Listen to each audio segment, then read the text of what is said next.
دماغی بیماریاں نا بہت اسپیڈ کے ساتھ بڑھ رہی ہیں, بہت اسپیڈ کے ساتھ. دیکھو ایک اصول یاد رکھو کہ آپ اگر ہاتھوں سے وزن اٹھانا چھوڑ دیں تو ہاتھ کیا طاقتور ہو جائیں گے؟ بولو نا, کمزور ہو جائیں گے.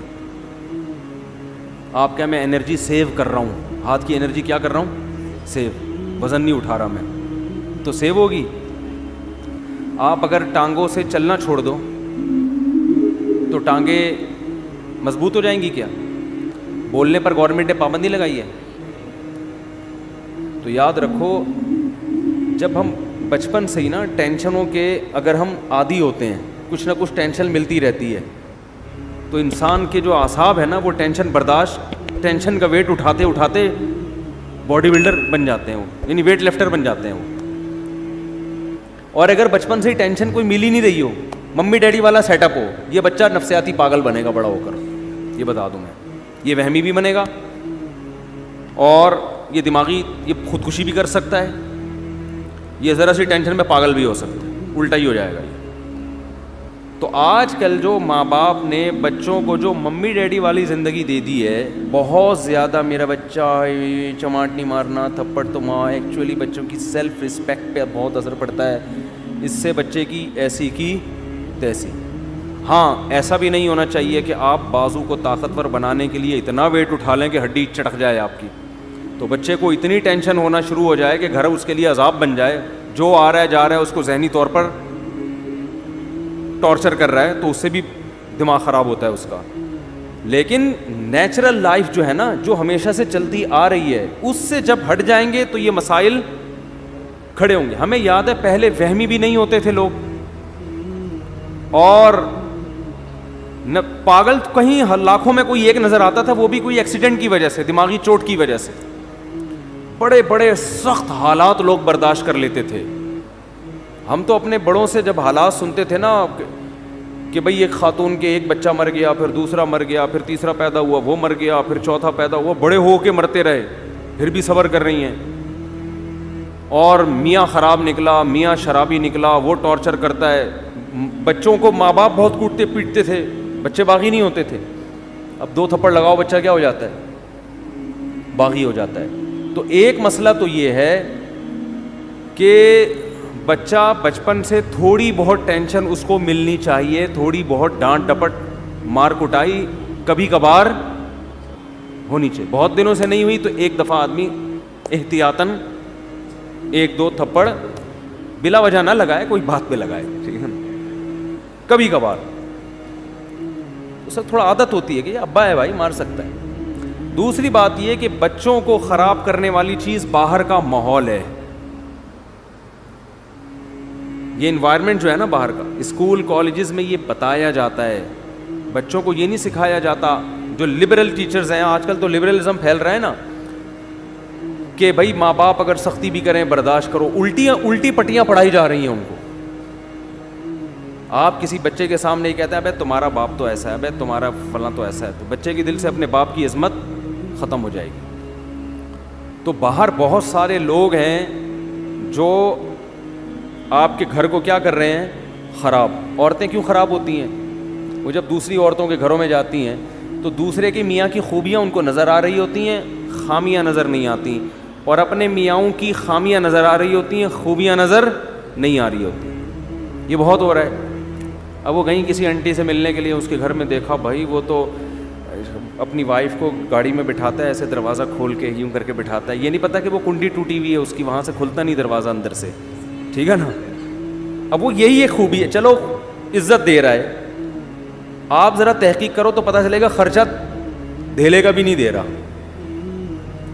مجھے کبھی پچھلے ہفتے ایک فیملی کا میٹر سامنے آیا کہ خاتون نے, کسی نے بتایا کہ وہ شوہر اس خاتون کو بہت عزت دیتا ہے, بہت رسپیکٹ کرتا ہے اپنی وائف کو. دیکھیں ایک وہ شوہر ہے, اتنی رسپیکٹ, اتنی عزت, اور اتنی اس کے غم میں شریک ہوتا ہے, اس سے اپنی باتیں شیئر کرتا ہے. اور ایک ہمارے میاں ہیں, وہ خاتون بتا رہی ہیں, ایک ہمارے میاں ہیں. میں نے تحقیق کی, میں نے کہا مجھے پتہ چلا کہ وہ جو اتنی عزت دے رہے ہیں نا میاں, اس کی بیوی جاب کر رہی ہے, اپنا خرچہ اپنے بچوں کا خود اٹھا رہی ہے, میاں اپنا خرچہ الگ اٹھا رہے ہیں. اور یہ جو خاتون ہے نا جن کے میاں اتنی عزت نہیں دے رہے, یہ سارا خرچہ خود اٹھا رہے ہیں. میں نے کہا آپ کا میاں اس سے کروڑا گنا بہتر ہے. یہ انگریز والے اخلاق ہے تھینک یو کہنے والے, روکڑا خرچ کرنے کا ہے ہی نہیں. او بھائی تمہارے میاں نے تمہیں گھر دے دیا لے کے, تمہیں گیس بجلی کا, اب ایک تھینک یو رہ گیا اس کی زبان پہ, چھوڑ دو یار, اس میں کیا جا رہا ہے یار. ساری ذمہ داری تمہارے میاں نے تمہاری اور تمہارے بچوں کی اٹھائی ہوئی ہے. تو اب وہ اس طرح سے عزت نہیں دے رہا, دے دے تو بہت اچھی بات ہے, لیکن اس کی عزت دیکھ کے دھوکا مت کھاؤ. اس کو بولو کہ ایسا کر, تو ایسا کر کے, اچھا بیگم کو بولو کہ ٹھیک ہے, اس خاتون کا شوہر بولے ٹھیک ہے بیگم اب میں اتنے ہی پیسے تمہیں دوں گا جتنا وہ اپنی بیوی کو دے رہا ہے, اور اس کے بدلے تھینک یو مجھ سے صبح شام 25 دفعہ لے لیا کرو, ہر بات پہ تھینک یو اور عزت دو. عورت تیار ہوگی, عورت کہے گی پیسے دے دیا کرو, بے شک اس سے پہلے 10 گالیاں اور اس کے بعد 20 گالیاں. اگر آپ کا سیٹ آپ کو 25-30 گالیوں کے بعد 50,000 روپے دے, آدمی کہتا ہے 25 اور دے دے لیکن پیسے دے دے. قربانی تو یہ ہے نا, بہت مشکل ہے, بہت مشکل. اسی طرح بہت سے والدین اپنی اولاد پہ خرچ کر رہے ہیں, خون پسینہ بہا کے, رکشے چلا کے, ٹھیلے لگا کے اپنے بیٹے کو کھلا رہا ہے. بیٹا 1-2 تھپڑ سے بدگمان ہو جاتا ہے کہ میرا باپ مجھے مارتا ہے, میرا باپ مجھ سے کٹائی کی تھی. بہت بے شرمی کی بات ہے, وہ تیرا باپ تیرے لیے کما رہا ہے, خون پسینہ بہا کے تیری روٹی کا انتظام کر رہا ہے, عزت کے ساتھ تجھے گھر میں بٹھایا ہوا ہے. کسی کے بھی احسانات دیکھے جاتے ہیں, احسانات کا حجم زیادہ ہے تو یہ چند چیزیں اگنور کی جاتی ہیں, ورنہ تو پھر انگریز ہم سے بہت اچھے ہیں, ایک دھیلا بھی خرچ نہیں کرتے, نہ اپنی اولاد پہ نہ اپنی بیوی پہ. بات کا اسٹائل دیکھو انگریزوں کے, یہ گالیاں ہیں جو ہمارے یہاں چل رہی ہیں انگلش میں ہوں گی, اتنی بری لگتی نہیں ہے وہ انگلش میں, ٹھیک ہے نا, لیکن کوئی ذمہ داری اٹھانے کے لیے تیار ہے ہی نہیں. ہمارے ایک دوست امریکہ میں, انہوں نے کہا کہ یہاں کسی گوری سے, کم عمر لڑکی سے اگر کوئی انگریز کہہ دے نا میں تم سے شادی کرنا چاہتا ہوں, خوشی سے بے ہوش ہو جائے گی. کیوں؟ اس کو پتہ ہے کوئی شادی نہیں کرتا, سب گرل فرینڈ بنا کے مزے اڑائیں گے بس. تو ذمہ داری تو ہمارے ہاں اٹھائی جاتی ہے. ہمارے ہاں مرد اپنے کندھوں پہ بچوں کا بوجھ بھی, بہنوں کا بوجھ بھی, ماں باپ کا بوجھ بھی, اور ایک بھائی اگر بے روزگار ہے اس کا بوجھ بھی, وہ بھی پان گٹکی کے پیسے بڑے بھائی سے لے رہا ہوتا ہے. سارے بوجھ اٹھا کے اگر 8-10 گالیاں روزانہ دے, اس کا حق بنتا ہے کہ گزرتے ہوئے ویسے ہی گالیاں پارسل کر کے جایا کرے. اس کو اتنا تو رائٹ دو نا, اتنا پیسہ خرچ کر رہا ہے بھائی. نہیں آ رہی بات تو رہنے دو, جیسے چل رہے ہو ویسے ہی ٹھیک ہے. تو یہ بھی بڑا مسئلہ ہے کہ آپ کی اولاد کو جو باہر لوگ ہیں وہ کیا کرتے ہیں, خراب. اس زمانے میں بچوں کو باہر دوستیاں لگانے مت دو, تو بگڑیں گے. ان کو صحیح راستہ دکھانے والے کم ہوتے ہیں, بگاڑنے والے مارکیٹ میں زیادہ ہوتے ہیں. تو ایک وجہ تو وہ ہے کہ ٹینشن آج کل لوگوں کے پاس ہے ہی نہیں نا. تو جب تھوڑی, آپ کو پتہ ہے سویڈن میں خودکشی کا ریشو سب سے زیادہ ہے, اور اس کی وجہ یہ ہے کہ سویڈن ٹینشن فری ملک ہے. حیرت کی بات ہے, جس ملک میں ٹینشن زیادہ, غربت زیادہ ہے نا, بے روزگاری, غربت, وہاں خودکشیوں کا ریشو کم ہے. یہ کتنی بڑی حقیقت ہے, سمجھ میں نہیں آ رہی بات. دیکھو پاکستان ایک پسماندہ ملک ہے نا, اتنی خودکشی نہیں ہے یہاں پہ. یعنی آپ خود اندازہ لگاؤ نا کہ سویڈن میں بے روزگاروں کو الاؤنس ملتے ہیں. یعنی جو لوگ سویڈن ہو کر آئے ہیں وہ کہہ رہے ہیں ٹینشن تلاش کرنے سے نہیں ملتی یہاں پہ.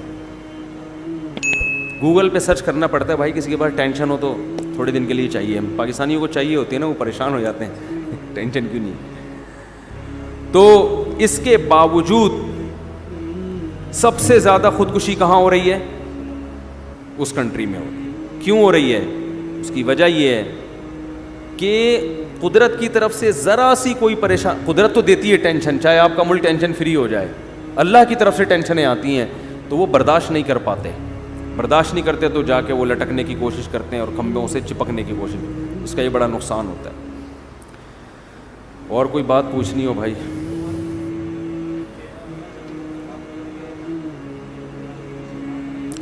دیکھو بات کسی مسلک کی نہیں ہے, جس کا عقیدہ شرکیہ ہے اس کے پیچھے نماز جائز نہیں ہے. سمجھتے ہو؟ اسلام میں آپ جیسے کسی کو دائرہ اسلام سے نکال نہیں سکتے, زبردستی لا بھی نہیں سکتے دائرہ اسلام میں. لوگ بہت براڈ مائنڈڈ بنتے ہیں کہ ہم ہر ایک کے پیچھے نماز پڑھ لیتے ہیں, ایسا نہیں ہوتا. آپ کو جوڑ پیدا کرنے کے لیے اسلام کی جو حدود ہیں, جو باؤنڈری اسلام نے کھینچی ہے, اس باؤنڈری کے اندر رہنا پڑے گا.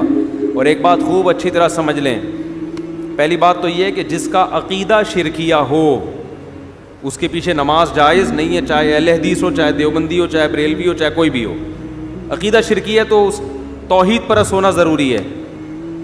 دوسری بات یہ ہے کہ جوڑ پیدا کرنے کے لیے آج کل یہ بھی ایک ٹرینڈ چل نکلا ہے کہ بس لوگوں کو دین پہ لے کر آنا ہے. اس کے لیے اسلام کی جو بیسک اصول ہیں انہی کی دھجیاں اڑا دی جاتی ہیں.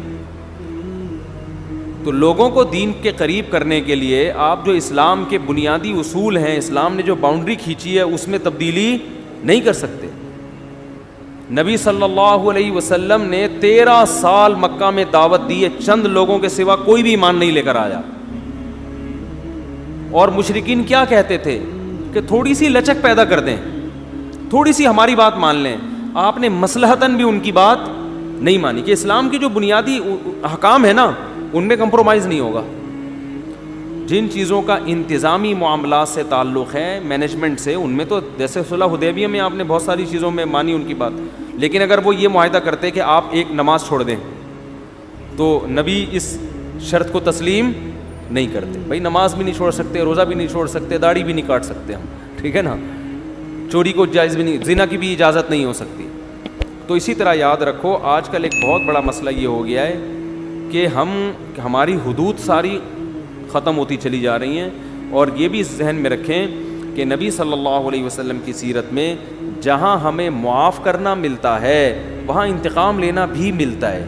اب یہ کام ہوتا ہے کہ کون سا موقع معاف کرنے کا ہے اور کون سا موقع انتقام لینے کا ہے. بعض دفعہ انتقام لینے میں فائدہ زیادہ ہوتا ہے. علماء نے لکھا ہے, دیکھو نبی کتنے رحمت للعالمین تھے نا, کتنی رحمت تھی, لیکن خودکشی ایک شخص نے کی, نبی نے اس کا جنازہ نہیں پڑھایا, حالانکہ آپ تو رحمت للعالمین ہیں. اور اس کا جنازہ فی نفسی ہی جائز بھی ہے, تو مسلمان نہ وہ. علماء کہتے ہیں, اس حدیث کی روشنی میں علماء کہتے ہیں کہ جو خودکشی کرے گا مسجد کا مقتدی رہبر یا کوئی بڑا عالم اس کا نماز جنازہ نہ پڑھائے, بائیکاٹ کرے.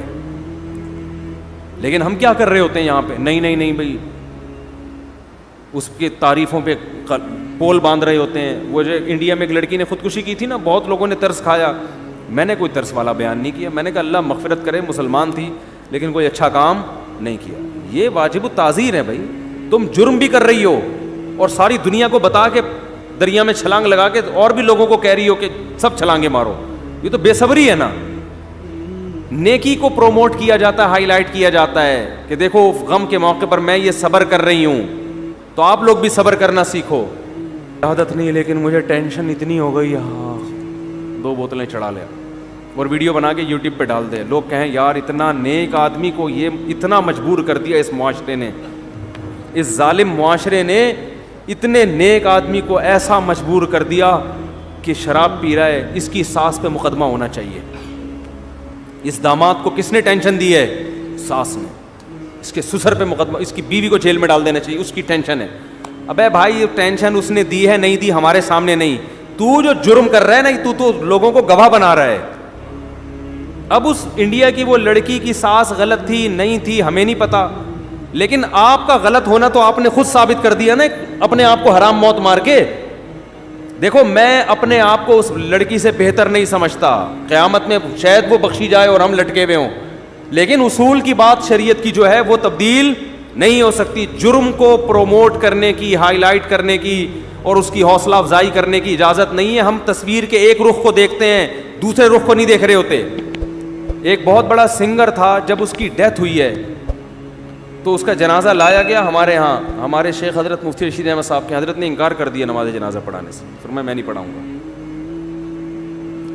ہو سکتا ہے چھپ کے بہت دعائیں مانگی ہوں اس کے لیے, بظاہر یہی لگتا ہے اکیلے میں بہت روئے ہوں گے اللہ اس کو معاف کر دے, کھلے عام اس کا جنازہ نہیں پڑھایا تاکہ عبرت ہو کہ کوئی اچھی موت نہیں ہے یہ.